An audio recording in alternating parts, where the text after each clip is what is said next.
Geeks at the Nerd Table, Rings of Power, Episode 6.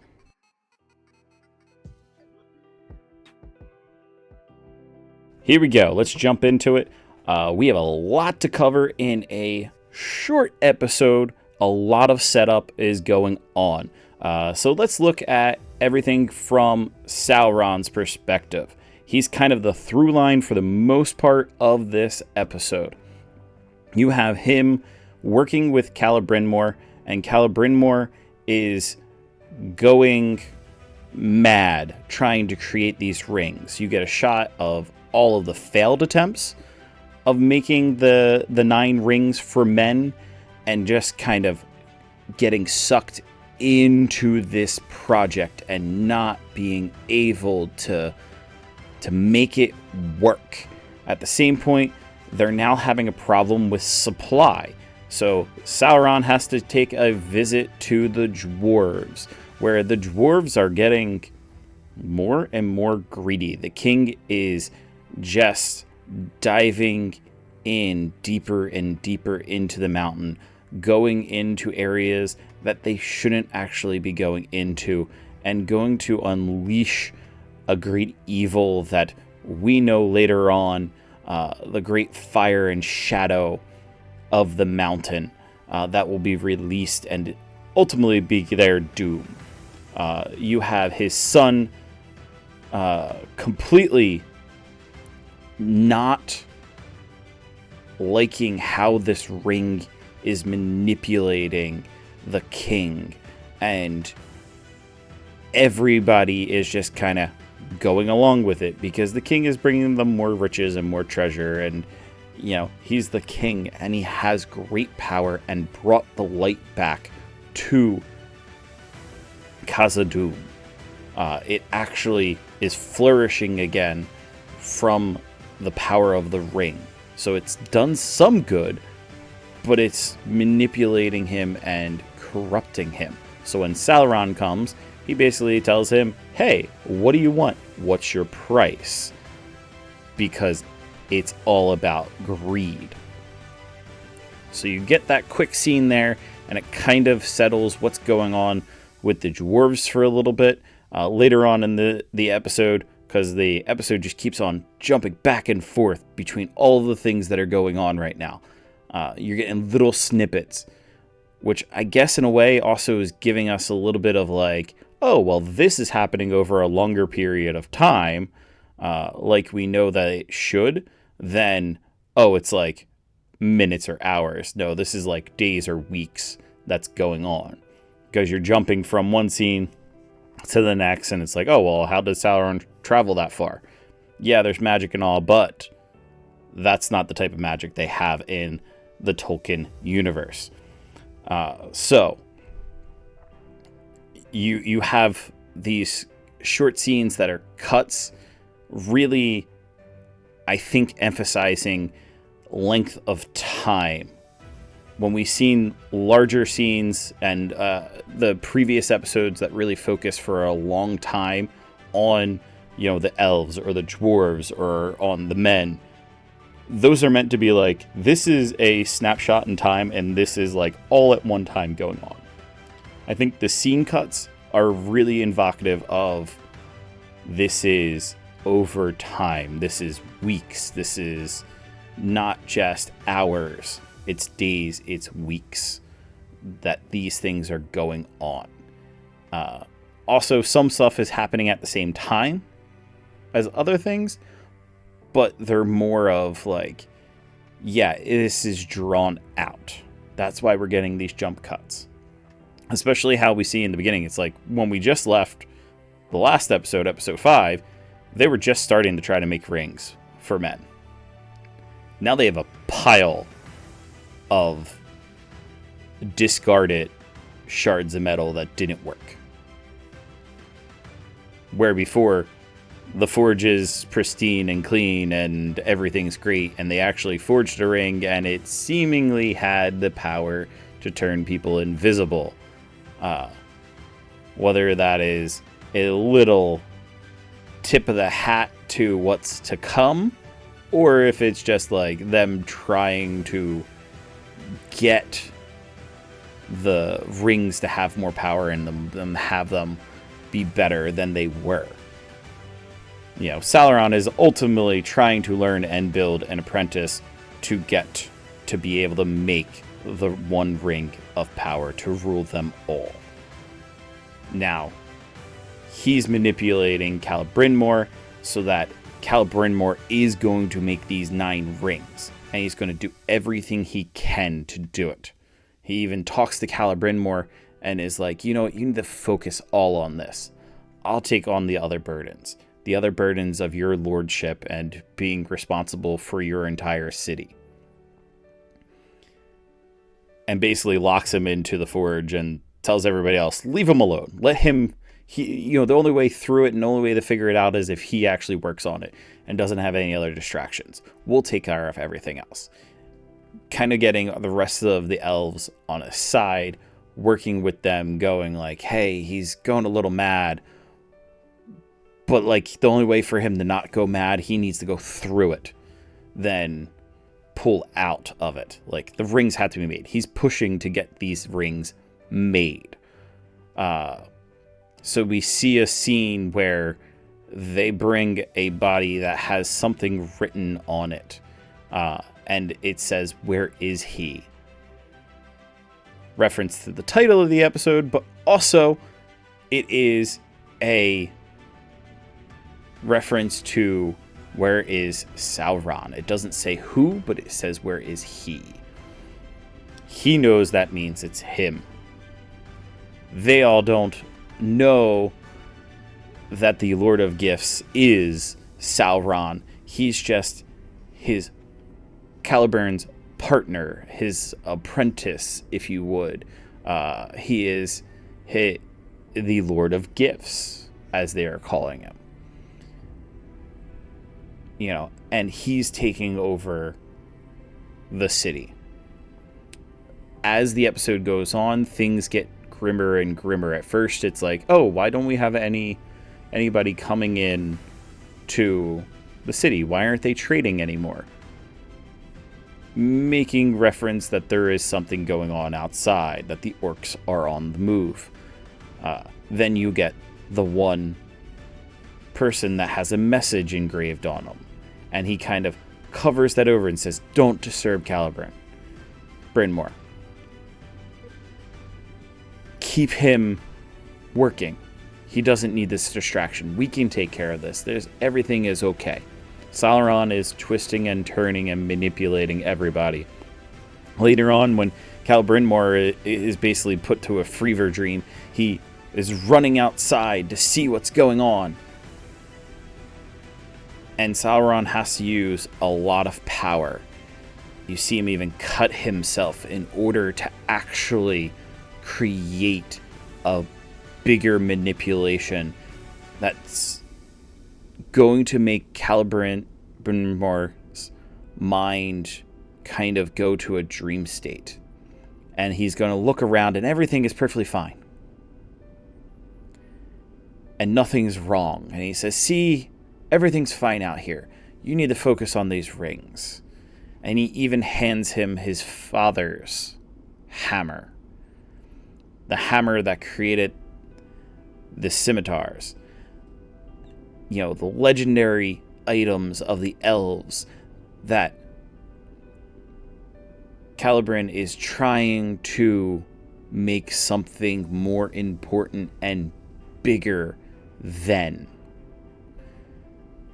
So by handing him that hammer, he now is given more of the yes, I'm going to get this done. And sends him back into the forge to keep working. So we'll see what's to come in the next episodes. The question is, do they make the rings before the end of the season? 2 episodes left.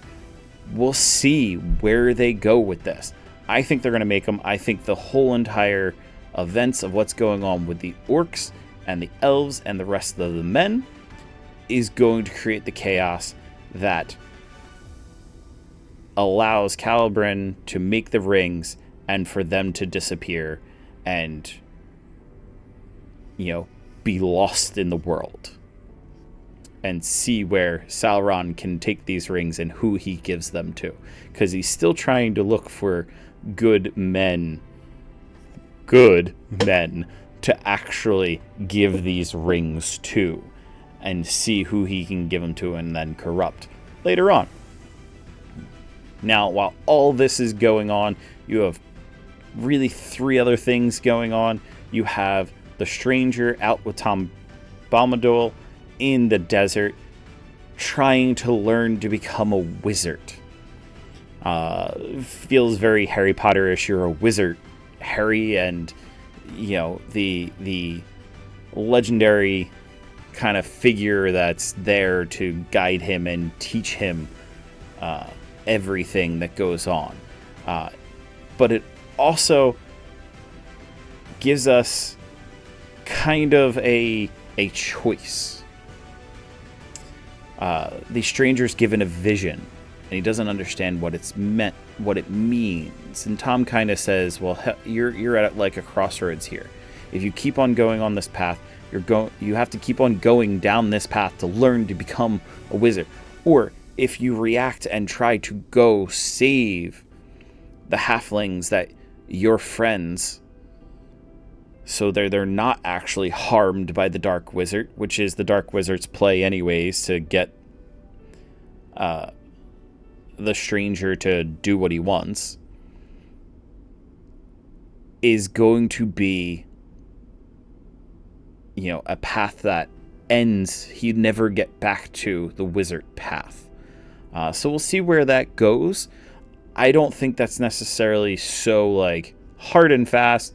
Tom also disappears at the end of the episode, at the end of the interaction, and we'll see where the stranger lands. He clearly is going to go and help the halflings, half-foots, at this point, because he's going that path.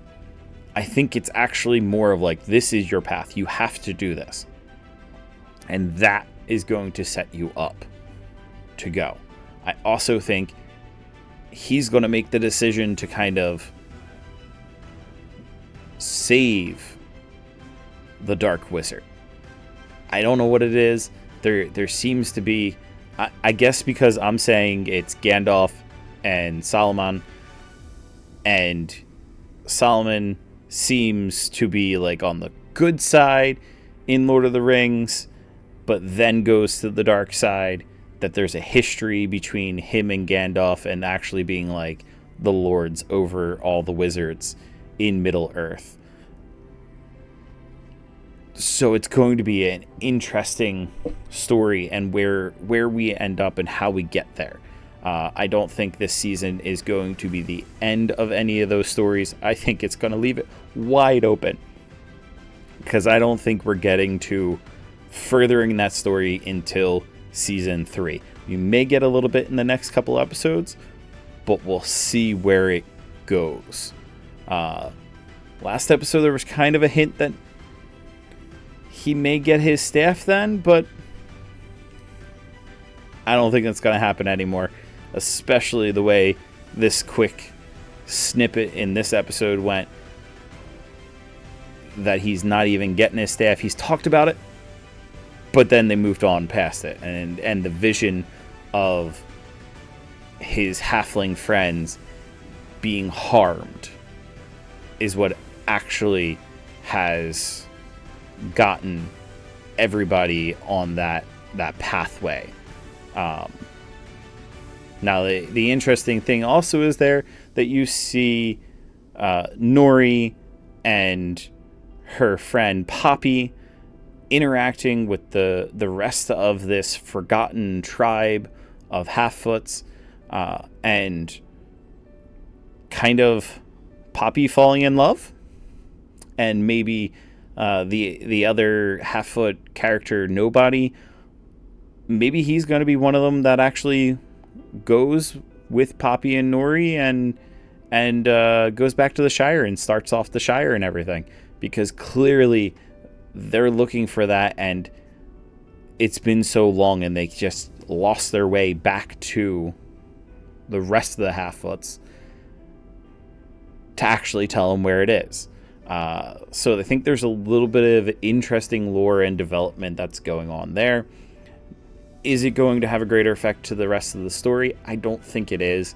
I think it's going to end in the creation of the Shire and this peaceful half-foots, the halflings that we will know later on. Interesting little side story. I don't think it's going to have a greater effect to the rest of the story. Unlike regular Lord of the Rings, where we know that the hobbits are really the central point of everything going on, and they're the ones that are noble enough and good enough to actually bear the burden of the ring for the longest amount of time without being corrupted and do what needs to be done. Not to say that they can't get corrupted.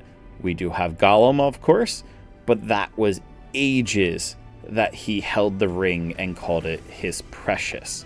We even see what happens to Frodo's uncle and how he became twisted by the ring all of the years that he held on to the ring. So we know that they're not like perfect beings that can't,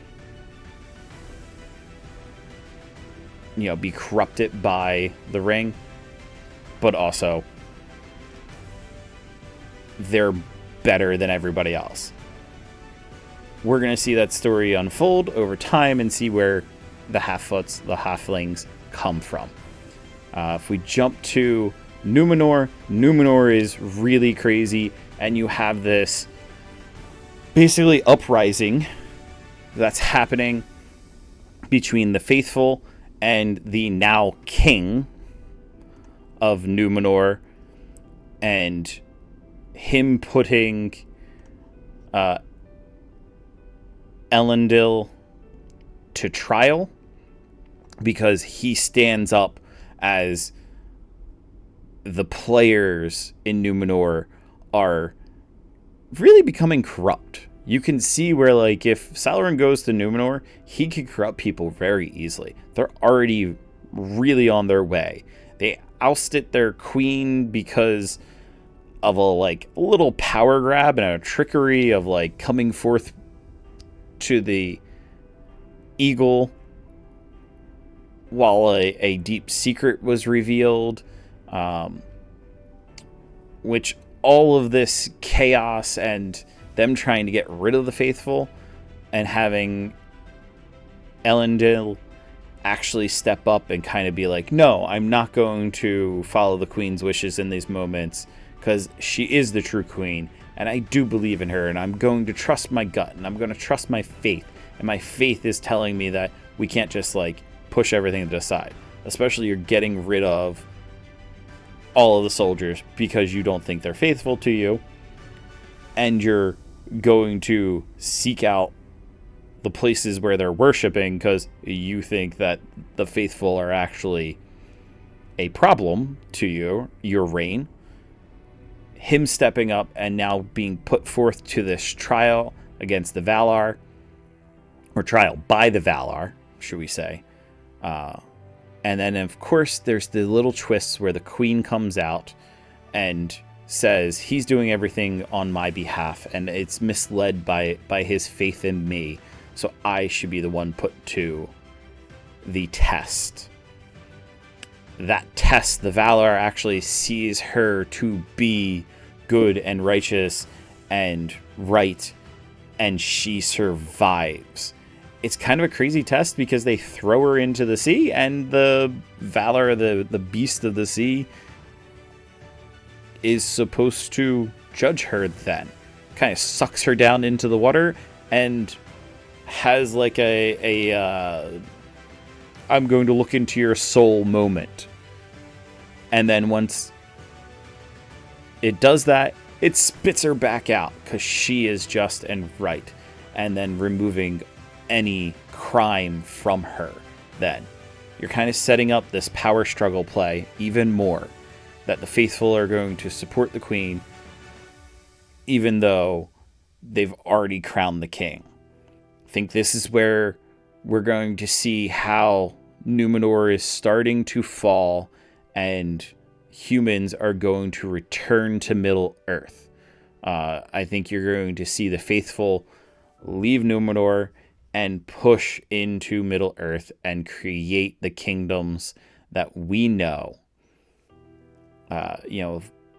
Gondor and everything.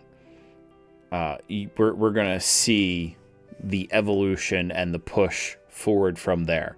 I think you're also going to see that Numenor falls because it becomes corrupted by Sauron later on. I think this is season 3 kind of foreshadowing that's going on here in episode 6.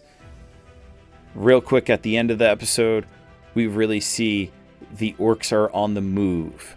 You had the father of the orcs actually talking to Galadriel. Eldar is interrogating, I guess you could say, Galadriel and trying to get the information out of her. He also reveals that he has Morgoth's crown, or Sauron's crown that he reforged. Is Morgoth's crown that he reforged down. The one that he, in the beginning of the season, we see he used to actually kill Sauron the first time, creating multiple different views of him that we see now, and Sauron's bid for more power. There's going to be a interesting play that's going on here. The orcs know where Sauron is, hence the message to the Elven city, of where is he? They're coming.